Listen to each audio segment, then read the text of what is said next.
Good morning and happy Sunday. My name is Jamie Rich, and I am so glad that you've tuned in from wherever you are and whatever time it is to join us for our gathering that we have here on Sunday mornings, where we have a topic where everyone gets a chance to chime in. This week, we're looking at something that has kind of grown out of some of the discussions that we've had in previous weeks, and that is uh, a word emerged last week that is, you'll see it on your screen if you can see it. The idea of, we talk a lot about the life experiences that we've had, these external things that go on in our world. I'm experiencing this, I'm experiencing that. But part of what you are also allowed to experience in this world is your inner experiences. And so the word "inperience" kind of came like a coined phrase last time. And we wanted to talk a little bit today about what awaits you when you tune in to that sort of inner wisdom, the inner experience that you're going through. And we're inviting you today, if you want to join with us, you can join us in the room here at rsslive.org, or you can continue watching us on YouTube or on Facebook, and we'll be able to monitor the chat from there. But the great thing about what we do every Sunday is there's always an interesting assemblage of people who join us. And this week, I'm just especially proud that there's some new voices in the room. So let's get started with what's going on, and we'll dive into what's awaiting us in our experiences. So, good morning, everyone. Good morning. Good morning. Happy Sunday. Good Happy morning. Sunday. I love the geometry of how we get aligned sometimes, right? As I'm often want to do when we start talking about a subject, I'm going to turn to the person in the center of our circle to kind of anchor us, because were you here when we invented the word "inperiences"? Because I know all of a sudden we threw a word out to people, and it's like a discussion, like what the heck is this word? So can you get us back into a discussion mode so we can begin talking about this? Yes, of course. Well, I know I had to look up the word because I was like, is that a word? Is "inperience" word? For clarity, it is not a Webster dictionary word.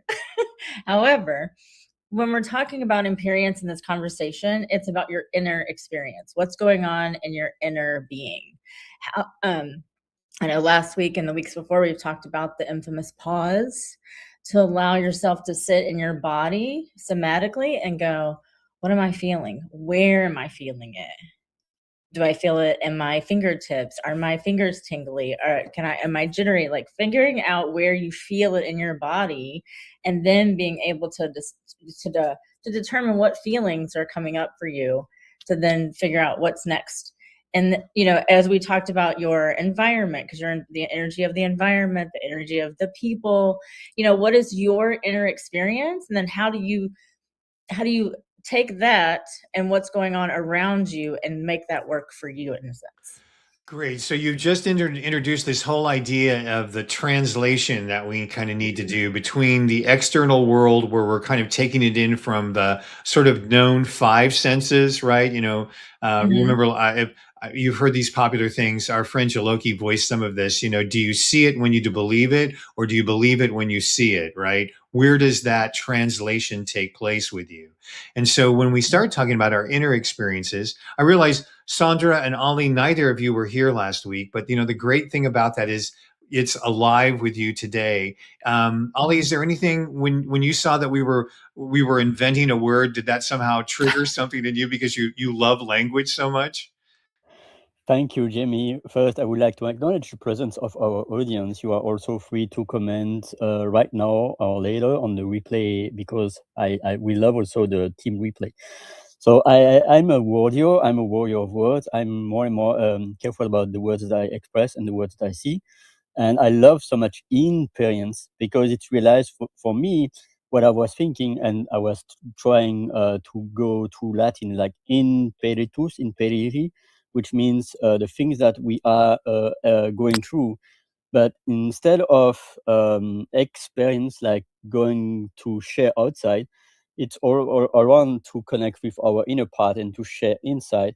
And maybe when we are gathering all our parts, we can externalize and experience with others. what I would like to say is also to realize the aha moments of if I have an inperience, that means that you, Sang, Jamie, anyone on the room could have different experience. Same event, we are like 5 people in the room, we might have 5 different inperiences. So it's to acknowledge that it's my own, and that means that I can add on your inperience, on Sandra inperience, on Jamie and Ray inperience, on the audience inperience that are different. So it's to the awareness that it is not my truth, it's my perception. Thank you. Beautifully said. So, it's recognizing that part of what's happening, there's the external thing that we're all kind of sharing in our senses, what's happening in our world, what's going on. There's our interior process that we're looking at, and that somehow we need to be able to sort of translate that, right? So it's not part of the mental stuff. I see Ray nodding, but I also want Sandra, anytime you want to chime in, is there anything? I mean, I'm really curious. You landed into space this morning, and somebody throwing a brand new word at you. And are there any things that are on your mind this morning as you hear about this topic and what we're discussing? It's very interesting because I love words as well. And the thing I love with symbols, which is what the letters and words really and truly are, is using the symbols in order to create the meaning of what's happening either in the moment or in the situation. And it may not be in anybody's dictionary, and yet there's meaning to those symbols. The same way as somebody came up with the word of innerscape as opposed to landscape, or you have all these different configurations around the word scape. So inperience, it's a little interesting to say, but it's not an unfamiliar way to express the inner aspect of self. So I love the idea of really dissecting the words in order to not just to go back to some aspect of root in language linguistically, but to really feel what does that vibrate within me. Right. So when I heard the word, this new symbols put together of imperience, it's taken me a little minute to figure out what that vibration is. Yeah. And it's not that it's wrong, it's just that it's a new outer experience because it's coming to me from a different place. And so my inner experience is now going, I wonder, okay, maybe, I don't know yet. Let me just sit with this. But that's what the whole idea of having that inner process to begin to connect with your other systems, because you need to check out your other systems need to go, oh, whoa, what? Brain is like, I am not comprehending that. That does not compute. Yeah. They have. It's So it's good. It's a good stretch. It I is. think it's a good stretch for the inner aspect of ourselves and for the external aspects of ourselves. Yeah, it's funny how language shifts can really help that because they peg it because, again, one of the things we talk about is that, oftentimes the biggest distance between 2 points is between your head and your heart, right? And when a new thought is introduced for you to look at the way in which you sort of navigate through your life, you do have a pause where, wait, what does this mean? I don't have a ready answer for this, right? I actually get to consciously choose how to bring, okay, what I'm experiencing right now here in this room is X, right? I know what the read is. I know what these people are. I know what all of this, but something shifted, something's different. I go through a process of self-verification. And that self-verification to be able to find out what the definition is. And Ray knows where I'm heading next, I think, which is, we often do this because we get caught up in, Sandra, you introduced a really interesting, like what's going on here. The question of, well, wait, let me take a look at something, right? Ray, for you, we've talked about this a lot of times where, it's not just the conditioning piece, but, the word, jumbo may mean something very different from me, and I act accordingly from the word jumbo. The word jumbo means something different to somebody else, and we have a collision sometimes because we're still driving from meanings that neither of us have self-verified. Mm-hmm. Do you want to talk a little bit Yeah. about that collision? Yeah. What's interesting is in a simple introduction of perception, understanding, and a response to a word, we're taking the tools that humans use, language. Um, I come from a communication background, and essentially the first thing we were introduced to is just because you say it doesn't mean anyone understands what you're talking about, which is a bit, which is contrary to the way language is used. They say, well, if you use certain words, everyone knows what you mean. It's quite the opposite. So now we've evolved into, I think, an age of co-sharing and co-developing meaning together. So if we take a word, we have to sort of say, well, what does it mean for Sang? What does it mean for Ollie? What does it mean for Sandra, et cetera, et cetera? And what's interesting, I ran across two people who are academics who were introducing new words to bring into new concepts that were based on old thinking. So Nora Bateson and Bayo Akamalafe started to use new words, and everybody says, what the hell is that? Like, I can't even pronounce it. Like, what's this thing called poesis? She was taking Greek words. But what was brilliant is the minute someone started to do as Sandra was doing and as Sang and Ollie, and you, Jamie, is basically giving us that's what he means or she means or they mean or whoever is bringing in something, but that's not the way I sense it or perceive it. So then so it's a relational interaction. It's not static, it's dynamic. And that's the fun thing with these conversations, because what we do in previous weeks always resurfaces in some form or another, as well as what I like to do is to say conversations are incredibly valuable.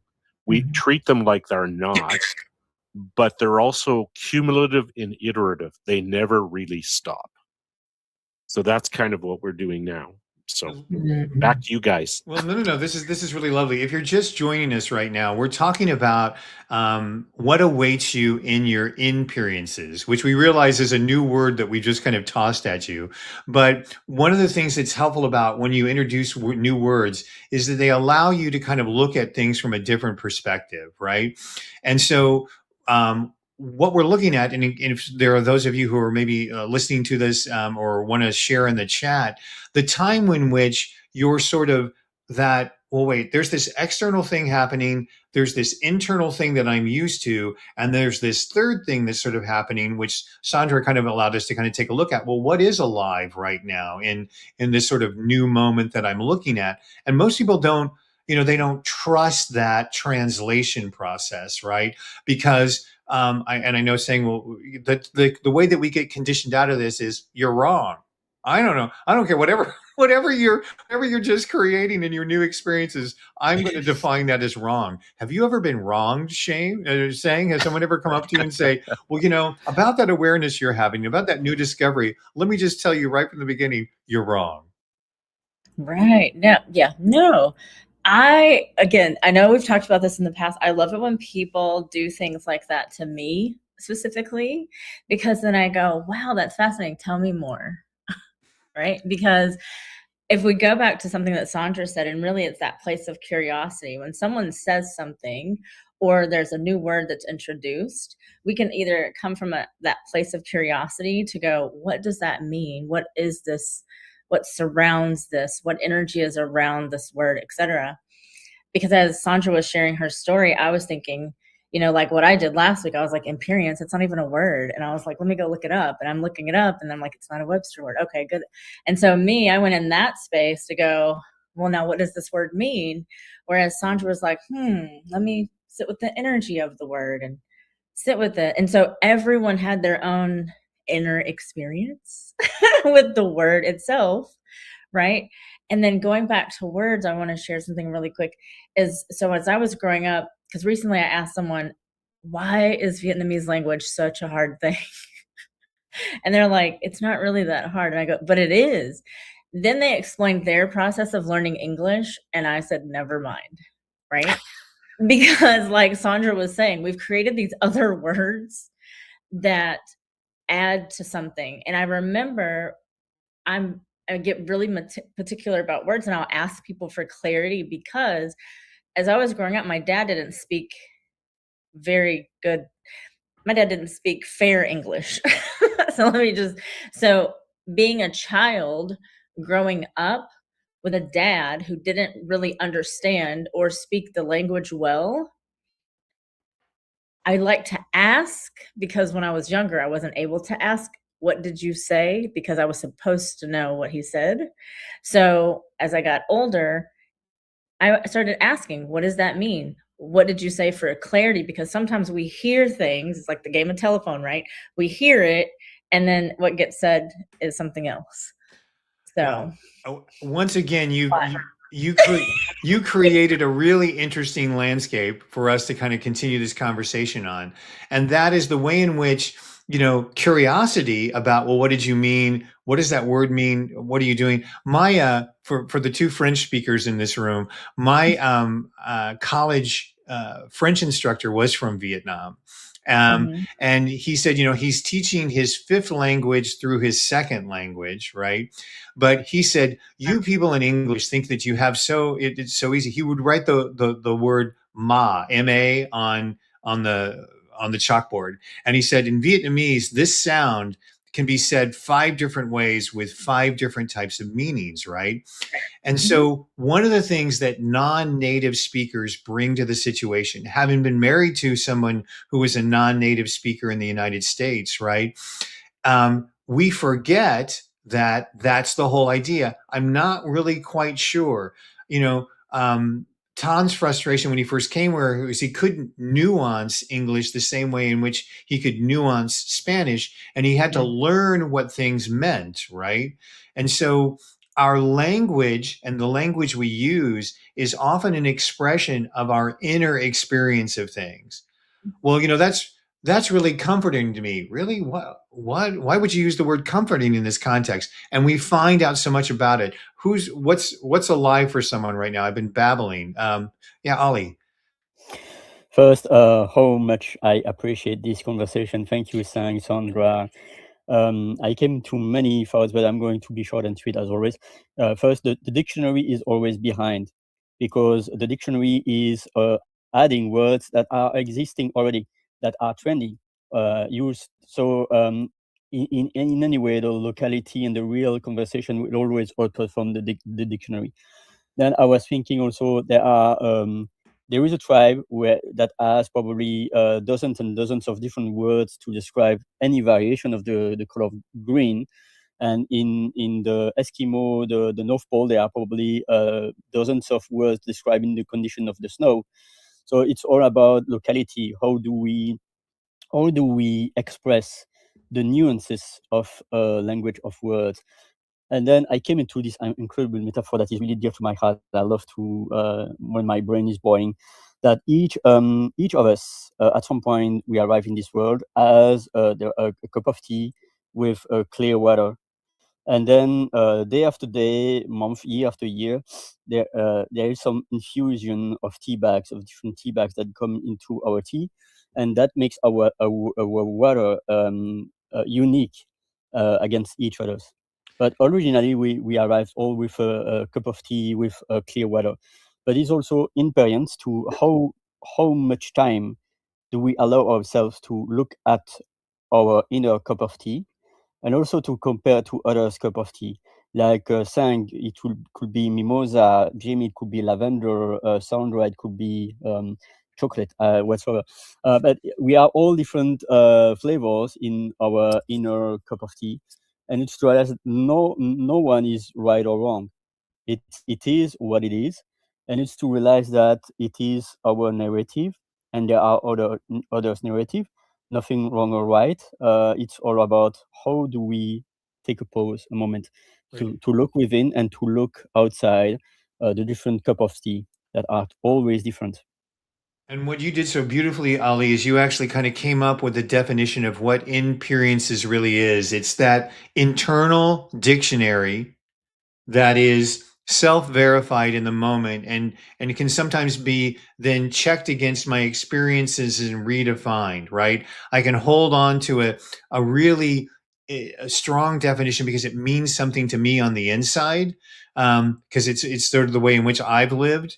But that part of it is the inperiences are alive to us in the present moment, right? I see you nodding, Sandra. Does that what Ollie said or what anything else some other people have said kick off anything for you? Yeah, I think okay.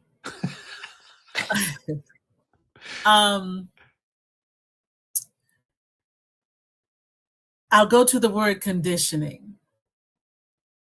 And conditioning has always been about how to help the community stay in one lane as much as possible. Any outliers, anything that's outside of that or on the fringe of that, we typically don't know what to do with it. And so the same thing is true with language. We hear language, whatever the languages we are hearing, we hear it from a place of being conditioned to hearing those words used in that way, in that phrase, and we call it a sentence. So we call it a whatever we call it. When we step outside of that, then people get all ruffled and they're just like, what the heck? You don't make sense, which in fact is not true. And I'm speaking from my own personal experience as well as experience. I am full-time caregiver to my oldest brother, live-in full-time caregiver to my oldest brother, who's had 3 strokes and many different other things happening. And so he has what's called aphasia. When he's got it up here in his head, when he tries to bring it out, it's all like an alphabet soup. So my job is to sort the soup, is to figure it out, is to go inside, try to go inside his experience and also his experience to make sense out of whatever it is that he's trying to say. We are not conditioned in that way. Right. We're conditioned to only accept what is presented in front of us. And if he were out on the street and having his in his own world and words, I promise you, somebody would think he was quote unquote crazy, which I don't think people are crazy, but that's the terminology that would be used, which is so not the truth.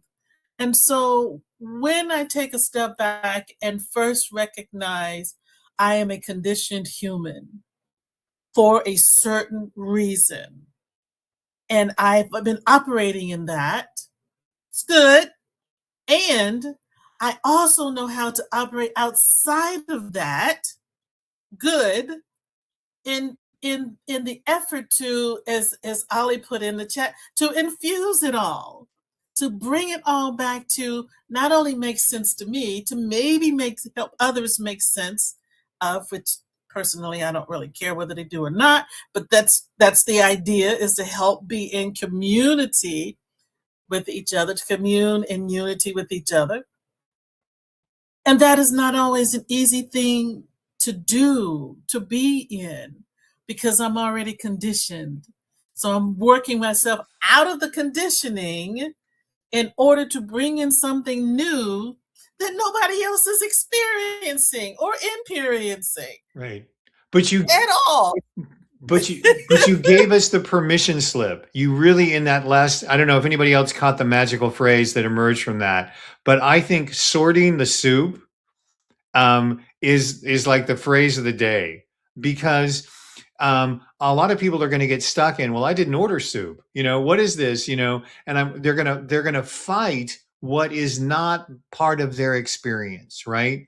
But when we accept the responsibility that sometimes in our reaction, or excuse me, in our interactions with other people, we're really sorting the soup, right? And if we don't look to that, and we're going to go into our conditioning and just write it all off as, well, this is a mess. This is a jumbled mess. I don't understand any of this. We're missing what that soup, what that sorting experience could bring out. And we want to wall up. This is not part of my frame of experience. I don't know what this is. I'm uncomfortable. I'll use the term freaking out. People freaking out just because we do it ourselves, right? We get dysregulated by all of it. But what would it be like if we recognized that part of it was sorting the soup, right? Ray, that kind of resonated with you, didn't it? Did you catch that phrase that wonderful phrase she said? Yeah, I definitely had to respond to that because I had not the complex situation you're faced with dealing with deciphering the words from somebody who's who's suffering from stroke, which is incredibly complex. But there again, I think it's an emotional thing where you sense a direction or a feel to what's being communicated. There's two minor examples that I thought were somewhat humorous. I was watching movies, as I typically do. There's a great variety of global movies now in all languages, but not all the systems handle the translation effectively. I'll give two examples. The one thing that I think is totally underestimated is the sophistication of the film industries on a global level, way beyond, I hate to say it, Hollywood. One of the films I was watching, and two short examples.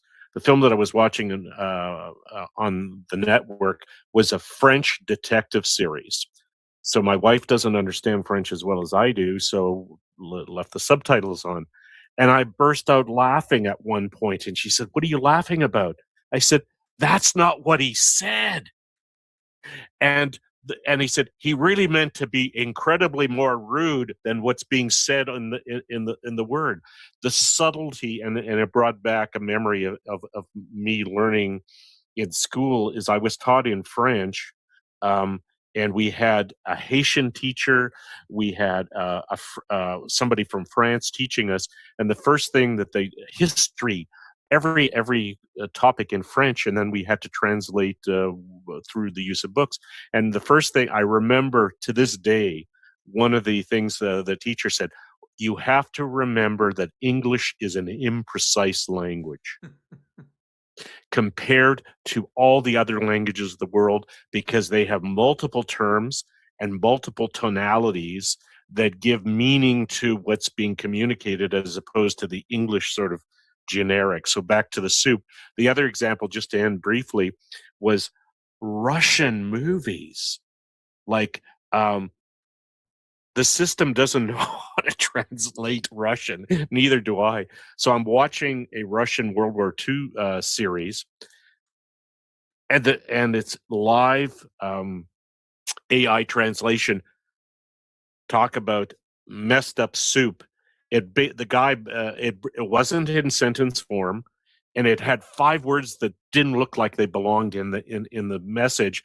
But by looking, which is I find fascinating, looking at the characters, their body language, and their tone, you picked out the 2 words that were the most likely thing. And I said, "Well, I know what's going on. They're not happy."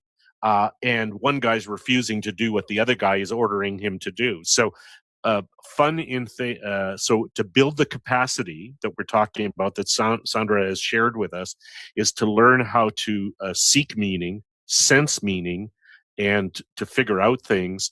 Is try watching a movie in a different language, look at the words, and see if it still makes sense, and watch for the body language and the feelings that you're getting. That's great.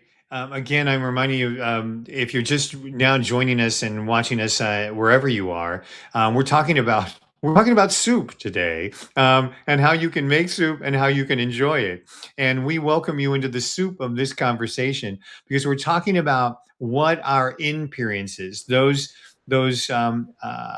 responses that we have to what's happening through all of the senses that we take in and what we're experiencing, and the meaning that we want to bring to it. And we're just really, I don't know about the rest of you, but I'm just having the best time. Learning and listening. Saying we haven't heard from you in a while. I feel a deficit. Oh, it's okay. I love this conversation because I love words. So because I really had to think about why I loved words. And it did go back to one part of discipline for me when I was growing up was writing the dictionary as well. So having to learn that and then pick things out of the written encyclopedia that our family got, because that education was punishment for me. And so but I became inquisitive about words because it was the only way to express, and that's how I became a writer, so to speak, because it was the only way to do things, because kids back in the day were seen and not heard, right? Stay in a child's place, do all these things, not to mention that I was very isolated. So having come into the world as an 18-year-old who hadn't experienced the world at all the way I felt like everybody else had, I was at a disadvantage for learning how to communicate with others effectively. And so all of that I just kind of held on to, and I never learned the inner part until about probably 10, 12 years ago when I started doing some specific work. And then I started really paying attention to where it sits in my body from the emotional standpoint. And I know we've talked about this before, the importance of that pause is because a lot of times we want to get mad or angry and whatever, sad, happy. Those are like the top. There's five. Loneliness is another one. There's that we just kind of hold on to first, instead of trying to kind of doing what Sandra talked about, is like sitting with it and just really figuring out, what is this experience for me? What experience do you want to have? That's the other piece to this. People will talk to me and say, well, what do you want to do? I was like, well, here's the experience I want to have. How do we do that? That's something different than saying, I want to go skating. But you say, I want to go skating by the water and I want to feel the wind, things like that. So now you're giving someone some more details of an experience, just like we would on the outside. So when we think about our inner experience, it's what's going on in there. How do I want to feel versus how am I feeling at this moment?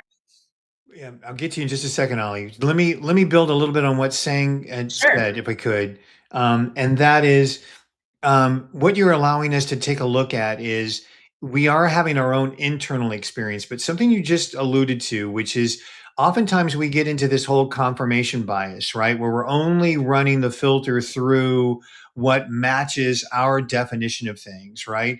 And again, what Sandra's invitation to the soup means is that we have to, in life, and we're in relationships, we do want to be able to take a minute and look at how what other people's internal value, what their internal dictionary matches with us. We do want to be able to have an opportunity to do that dance, right? And so we can get really firm, understand ourselves. This is really great. We can go to the internet. We can find out. We can build our case for how wonderful our truth is. And I verified this on the internet. This must be the way in which the whole entire world sees it. And then you run into Ray Guillot, who wait. You didn't see all the stuff on the internet that confirmed what confirmed my experience. What's wrong with you? So, Ollie, I hate to throw that landscape, but that's really, I wanted to draw out this whole idea that the magic of our internal dictionary is something that you also want to be curious about what someone else's internal dictionary is, right? So, did my thought impede what you wanted to share, Ollie?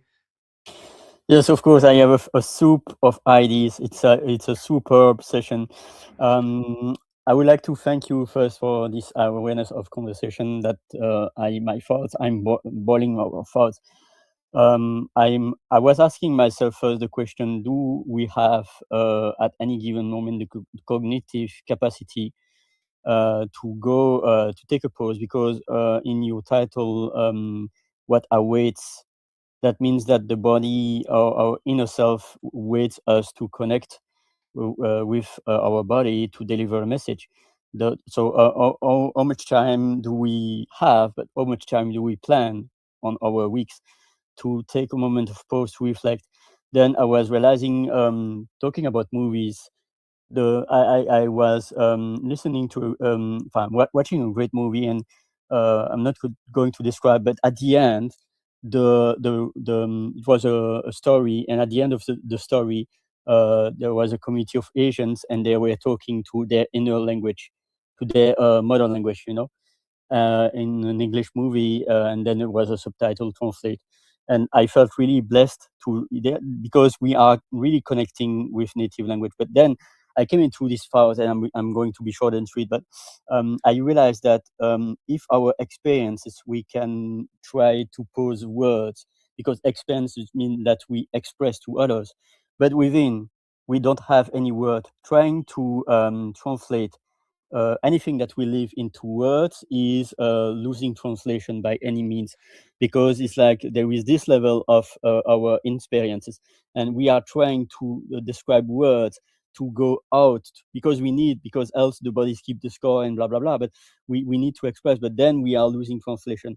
But then it means also that when we are hearing someone else experience, we have to just first taking some time to receive, and not to erase, because at some point we try to understand, and by understanding, we are putting our tea bag in their cup, and we are erasing their own experience. Right. So I'm really aiming for that, for taking time also to let them express and not erase their experience. Right. Thank you. Very, very good point. Because what you're speaking to is that you lose the complexity of a soup when you homogenize it. I don't know, does that word translate into a background for you? Do you know the term that we use in the States, to homogenize? In other words, to blend it into something that is so. What you're inviting us to remember is that someone else's perspective, someone else's jewels, someone else, they're valid on their own. We don't need to homogenize someone else um, for us to be able to have a conversation. You're allowed to have your definitions, your interpretations, but it doesn't require us to become homogenized. So what I've been awaiting, Sandra, since you introduced all this, and it's your first time gathering with us. What else is kind of emerging that I'm awaiting to hear from you? What anything else that has arisen from your perspective up in the corner? Oh, I hear you say you are waiting to hear from me. I haven't thought that. That's interesting. I don't know if anyone has been awaiting to hear anything from me. So, no, the conversation is such it's such deep and rich, and my desire as I do the work that I do, is to help people actually meet themselves, exactly what we're talking about. Is to start, that's the starting point. The starting point is not outside of us. The starting point is in us. We are the actual starting point to anything, to everything. And so to just continue to just continue to be a reminder that the chaos that we see outside of us, it's the chaos that's already happening inside of us in one way or another. And when we meet that chaos, when it comes to us, when we see it in the external, we may not have struck the match to light the fire, but because the fire is happening in front of us, there is a connection. And to really take a look to see, so how am I connected to this outer experience? what needs to shift or change, or maybe nothing needs to shift and change. Maybe it really isn't mine at all. Maybe I'm conditioned into accepting it because I'm conditioned that ought to be mine, when in fact it's really not. So to begin to really discern the difference between what is mine, truly mine, and then how will I choose to respond from that place, as opposed to react to the conditioning. Yes, and what you did was, again, we call them Rise and Shine Sundays master classes. Like what you just talked about in that short little journey of what you were talking about is something you could spend an entire weekend workshop teaching other people how to trust that inner voice, that in experience, to be able to just, simply walk.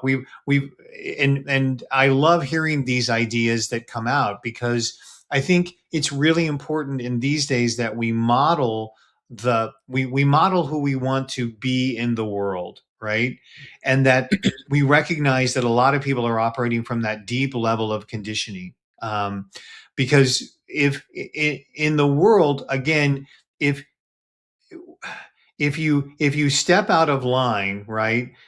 We need to kind of control you and get you back into line, and accept the common definition of things, the common way of doing things. The community is already predetermined. Well, yeah, that's a nice idea, but we don't have time for that right now. Or what often happens is when people are sharing their unique contribution in the world, it has been my experience. Again, I don't know if it's anybody else's, that some people view diversity as dissonance, and complexity as something that should be avoided at all costs, right? That the mere fact that one thing can come out and express 8 different ways, there's obviously something wrong. No, if it comes out 8 different ways, what a wonderful faceted jewel that this experience is, right? So I know I mentioned the C word, which is control. It's come out a couple of times. And I don't want to get too esoteric in this conversation, even though we dwell in it all the time. But I think for people watching this conversation, it's really a wonderful way, because all of us have different perspectives. Ollie's perspective is different than mine. Seng's is different from mine, Ray, but the value comes in recognizing that's what makes a good soup, right? And if that's what you're looking for in the world, if you're looking for bland, everybody knows what's predictable, whatever, but there is just such richness in the idea of the complexity of the blend. And if you're deeply conditioned to think that everything has to be the same, right? It's going to be very challenging for you. And that was if you will, Sandra, the masterclass I was talking about, which is teaching people to sort of, get back to that self-verification, recognizing that the external ways of which, they may not be for you, that may be some kind of predetermined solution. Anyone, does this speak to anyone? I mean, it's a free ball. Whoever wants to catch this moment, go with it.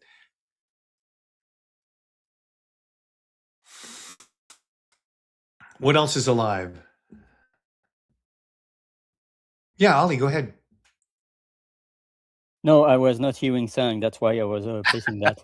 Oh, yeah, that's because I put mute on there and I always forget and just start talking. And now I forgot what I was gonna say. So whatever emerged went right back down. let's just take it. We'll take that pause. We'll do a breath here. Yeah, I'll get Sang charged up here. Is the based on the many conversations we've had in the last few months, is what's really interesting here, and Sandra brought it up again, is conditioning and standardization. Is the certain societies or groups want a standard that everyone must follow, but the world and our lives are based on complexity. But we haven't learned how to live with complexity and in complexity. Because if your mindset or your conditioning is about there's only one choice, one standard, you exclude everything else. So we're not good at looking at the soup and living with the soup or in the soup or developing the capacity. So, and I think Sang is mentioned many times, is the her journey and her experiences has been about the developing that capacity to live with complexity. Mm-hmm. Yes. Thank you, Ray. Thank you, Ray, for that. Which goes back to thank you for reminding me of and piggybacking off of what Sandra said about the conditioning and the learning. Because when I was asking someone last week about the Vietnamese language, and then I talked about the English language, there was also the aspect of cultural definitions, right? Right. And so, because I have a colleague right now who's over in Spain, and so they were talking specifically about, they were trying to explain to someone in a different country why the N word is not appropriate for everyone to use. Okay. And I'm no expert, nor do I say anything about it, but that individual who lives in Spain doesn't understand what it means here, or what the meaning of it is in the culture. And so having to explain it and understand it is very fascinating, but because there was a lot of emotions that came up in the conversation when I'm this far away, because the person who is stating it was a Black individual, to try to explain it, but it was like the emotions of, like, because this other person could not comprehend, right? And it's based off of their experience, it's based off of this individual's experience, but this other person's like, well, I don't understand it, but why does everybody get to say it and nobody else does? Right? So, like, where do I get the permission slip, if there is one? But just understanding that too, because sometimes when we travel to other countries, what we may find offensive is not offensive in other countries, etc. And I think we don't think about that even in our daily lives when interacting with people in America, because we think everybody in America should be the same. Kind of like earlier, Ray and Jamie and I were talking about marriage, because I've been doing a little bit of research about marriage, and so even that, the cultural pressures, like, my kids are in their mid to late 20s, and how many times people go, well, how many grandkids do you have? And I go, 0. I have grand pets. And so, like, there's this cultural and societal expectation that you should do it this way, or you should know this by now because you are a certain age, when you may not have even had that experience yet. Yeah, you're talking about that collision between language and culture and meaning and community, and that's a really, again, it's an interesting territory to navigate, Mm-hmm. because it requires you to be open to the fact. I'm old enough to remember when triggering, when the whole concept of triggering, that was like, I remember the very first time when we were doing a live event, somebody said, well, we want to make sure that this can be very triggering for people. Do we want to have a social worker who might be here? Because there's maybe some people who have, something to want to talk about after this particular movie has been shown, or part of that discussion. Or do we need to remind people that there are things that are triggering in here? And what I so appreciated about this is that sometimes people are just so checked out, right? Because they've been conditioned to not question that, not ask, and what I really want to make sure that we always allow here, by not using the sage on the stage, there's no expert in this room. There's no voice louder, right? And that willingness to let voices be heard and recognize, oh, I have a responsibility in my word choices, in my meaning, that I may run into something, right? That may not jive well with people that I know about. But I want to be in that situation to do exactly what you reminded us at the very beginning of this saying, which is when I hear this, what did I do? I don't understand, because we've all been in situations where we're instantly ostracized from the group, chided, made fun of, decried, and we get into battles because now we've lost that cohesion, right? So to bring this back, that's one of the reasons maybe why people don't speak a lot to their inperiences, right? Because they just don't have the right context to share them. Does that, because you work with a lot of people, Sandra. I know you as a coach, right? And you're right, Jamie. It because of how we are conditioned to receive, we are not conditioned to take a pause and do that inner verification. Is this right for me? Does this mean the same thing to me? It may mean a lot of things culturally. It may mean a lot of things in community, but does this mean this to me? And I'm going to piggyback on something you said, saying in relationship to the N-word, because I had an experience when I lived in Costa Rica, lived there for 8.5 years. And I also make my own body butters and fragrance them myself. And one of the fragrances that I truly love, and it works very well in the masculine with men, is patchouli. Now, patchouli is an oil scent. And I say the word patchouli, that's how I've learned it in English. It probably sounds something different in a different language, right? One of my Costa Rican friends said, when I shared with her what I was doing, she said, "You can't say that word." And I'm like, "What? I don't. She said, "That's a bad word." I was like, "What?" And so my inner self went, "What in the world? What is this really all about?"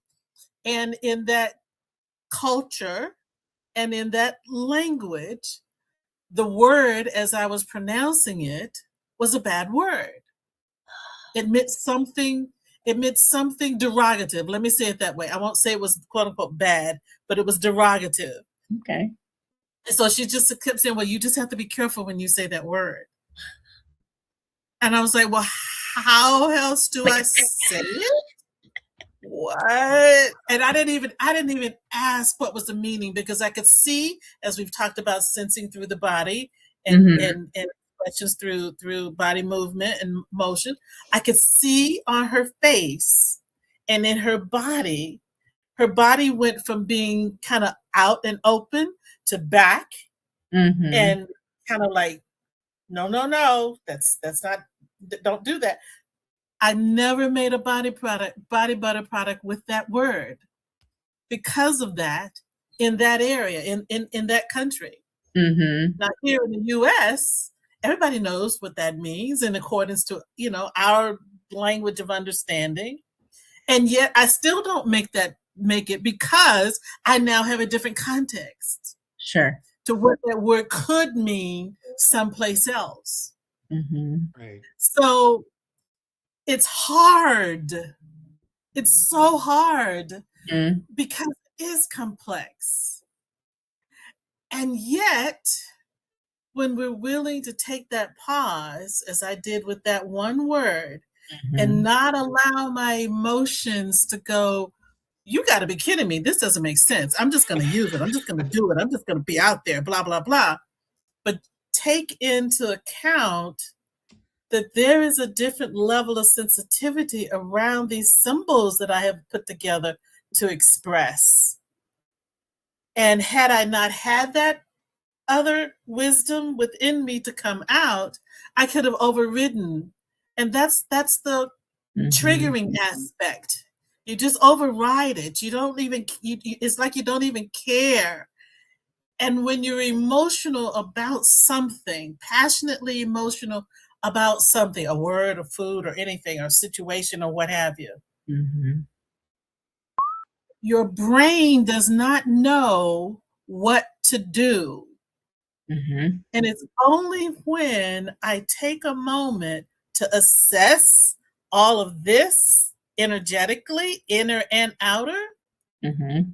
can I step back and say, you know what, maybe I need to approach this differently. Mm-hmm. Yeah, I love that. Ollie has something he wants to add in on that. That's just really lovely. Wow, I really feel blessed to hear that from you, Chandra. What you experience with the word, I experience with my avatar.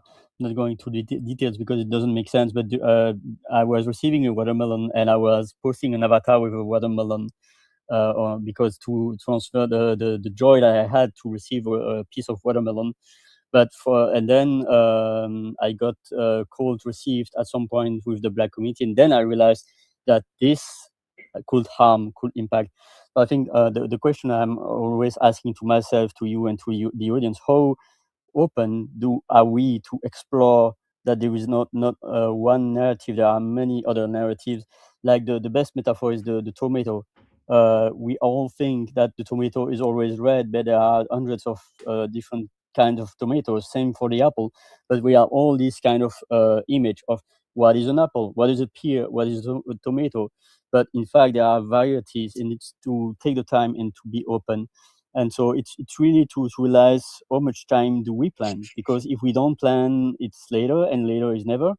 And it's also before I yield the mic, it's really dear to my heart to realize that of course it's my brain, it's my experience. The most important is relationship, not to be right, but to be in relationship.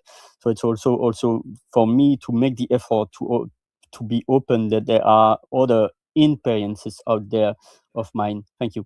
Yeah, no, that's again a wonderful weave as we kind of wrap up our time on the Breakthrough Show Network for this Sunday morning.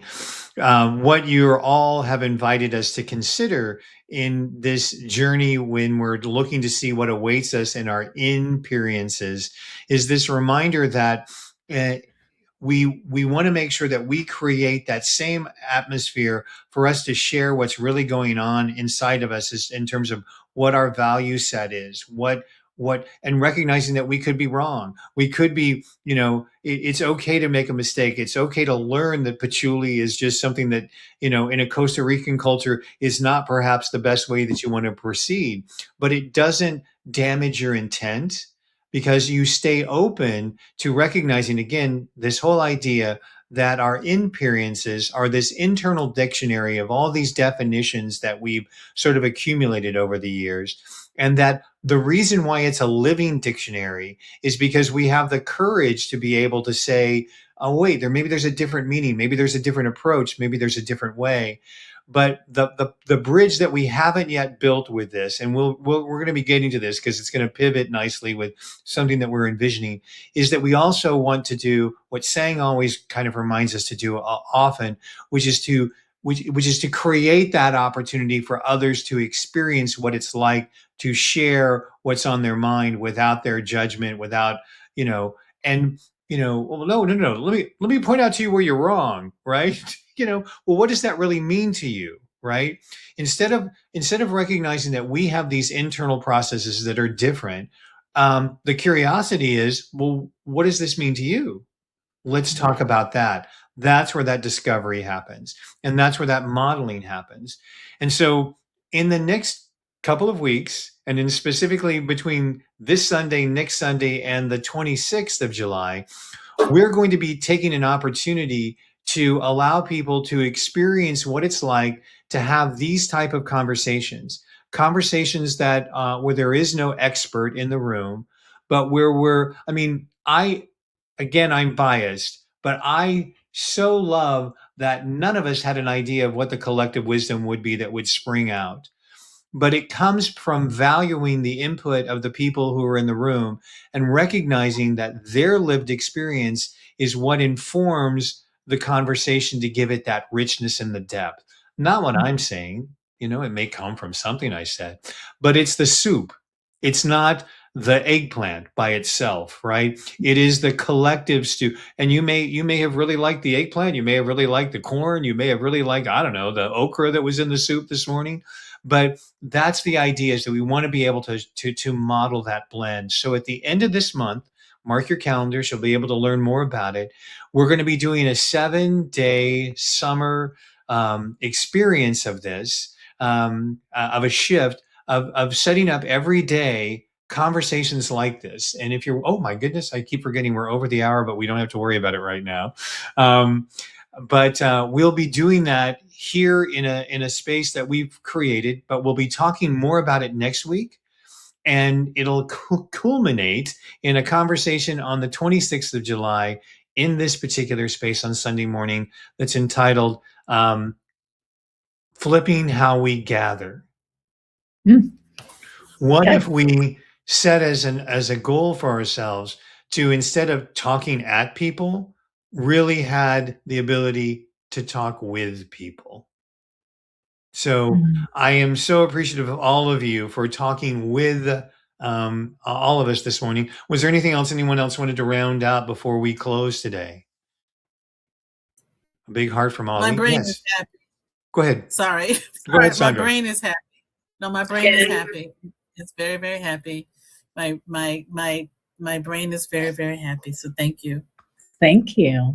Thank you. My heart is very happy, and the last message I will say is giving ourselves grace. No matter what happens, our voice is welcome. We are incredible human beings living in the world that is boiling right now, but we are amazing. And as long as we are breathing, there is work to do. And at the same time, rest is a necessity sometimes. So giving ourselves grace. Little pause. Well, again, thank you all for joining us this morning. Thank you for listening. We will be back here next week at 10 a.m. Central, and in whatever time zone that is for you. You can watch us at any time. We're grateful for the Breakthrough Show Network. And if you are listening or watching and want to join us, we'll be having a little informal gathering right here at rsslive.org following this gathering. So thank you for being here. And until next week, just wake up to what's emerging. We'll see you then.